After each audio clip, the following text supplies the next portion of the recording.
मेरे प्यारे बच्चों, नेक्स्ट क्वेश्चन, क्वेश्चन नंबर 38 हम यहाँ पर देख रहे हैं। क्वेश्चन में गिवन है solid body start rotating about the stationary axis with angular acceleration alpha is equal to K into T, और यहाँ पर अल्फा वेरिएबल है, के एक कांस्टेंट है। How soon after the beginning of motion with total acceleration vector of arbitrary point of a body form an angle 60 degree with velocity vector. Okay, मतलब जब ये सर्कुलर मोशन परफॉर्म कर रहा है और इसका अल्फा, ओके, इसका अल्फा जो है वो वेरिएबल है, ठीक है, तो इसका वेलोसिटी भी वेरिएबल होगा।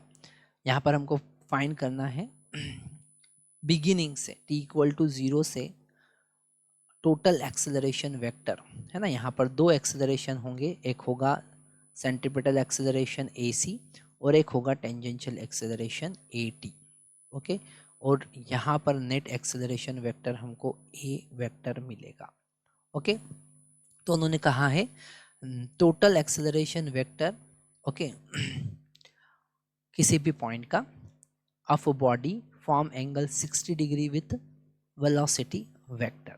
ओके, तो वेलोसिटी वेक्टर डेफिनेटली यहाँ पर वेलोसिटी वेक्टर कितना होगा, वेलोसिटी वेक्टर जो होगा वो टेंजेंशियल होगा।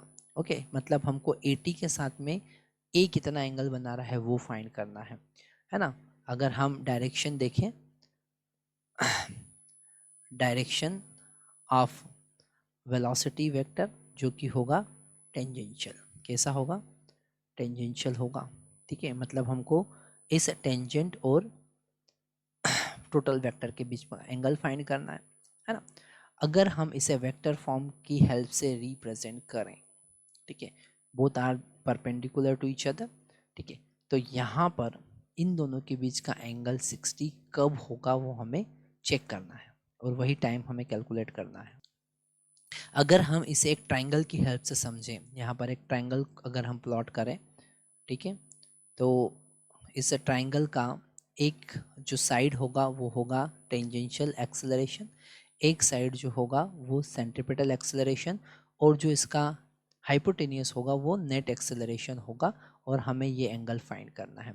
तो अगर हम यहाँ पर टेन थीटा यूज़ करते हैं तो थीटा के सामने वाला परपेंडिकुलर दैट इज़ AC और थीटा के साथ वाला base that is equal to AT। तो इस फॉर्मूले से हम थीटा निकाल सकते हैं, और ये थीटा वही थीटा होगा जो वेलोसिटी वेक्टर के साथ में नेट एक्सेलरेशन का एंगल होगा, ठीक है।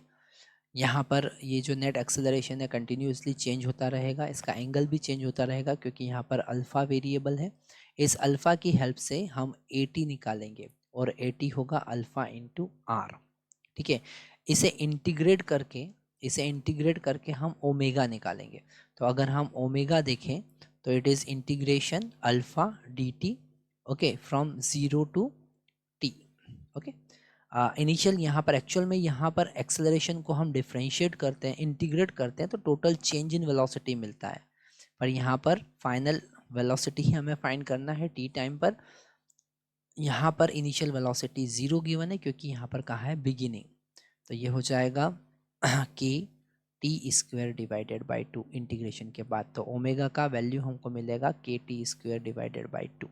ओके, यहाँ पर अगर हम ओमेगा का वैल्यू कैलकुलेट कर चुके हैं तो हम सेंट्रीपिटल एक्सेलरेशन भी कैलकुलेट कर सकते हैं, that is omega square R, मतलब K T square by 2 whole square, okay, into R. अब हमको पता है थीटा का वैल्यू हमें 60 डिग्री गिवन है, सारी वैल्यू यहाँ पर पुट करते हैं। अगर 1060 की बात करें तो वो √3 होगा। AC की बात करें तो यहाँ पर हमको मिला K square T⁴ divided by 4 into R, और अगर हम AT की बात करें तो वो है अल्फ़ा इंटू आर, मतलब K into T into R. R से आर यहाँ पर कैंसिल हो जाएगा, एक T से यहाँ पर एक T भी कैंसिल होगा, और फाइनली हमको मिलेगा T³ is equal to √3 into 4 into K divided by,